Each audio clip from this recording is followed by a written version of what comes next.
the first Mayor Daley of Chicago was, I mean, you talk about machine politics. You had to organize to survive. So it was not like a choice that you had and say, well, let's just hang out.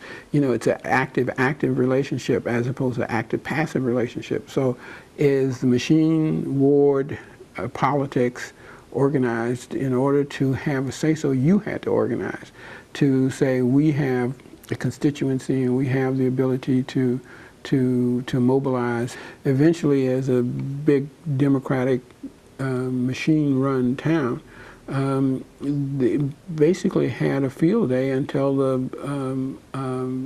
riots in 1966 in Chicago that occurred because of a fire truck came out of the fire station on the way to a fire, and there is a rear wheel steering. Back in the old days, you would find a person steering up front and a person steering the back part of the fire truck. Well, the rear wheel steerer wasn't on the truck, and when it came out, it swung out and killed a young African American kid. And the fire departments were very segregated. Only white folks were, firefighters, and it was in a black community. And that was the first time that I saw, on the street that I lived, on my front porch, I'm watching a tank roll down the street. I'm 1311 South Millard is where I grew up. And we see tanks coming down the street with National Guard people on it. And I'm looking a block away with you could feel the heat from the fires. But little did I know, because I lost my student deferment, that I would be in the military months later after seeing these tanks roll down my neighborhood in Chicago in 1966.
At the university, we were much more doctrinaire in our approach, and had a much better handle on the gender and class issue.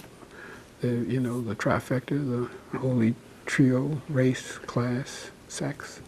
Not much has changed, and those are still big deals. They don't lose their value over time, and I still believe that most of what occurs around gender, race, and class. And for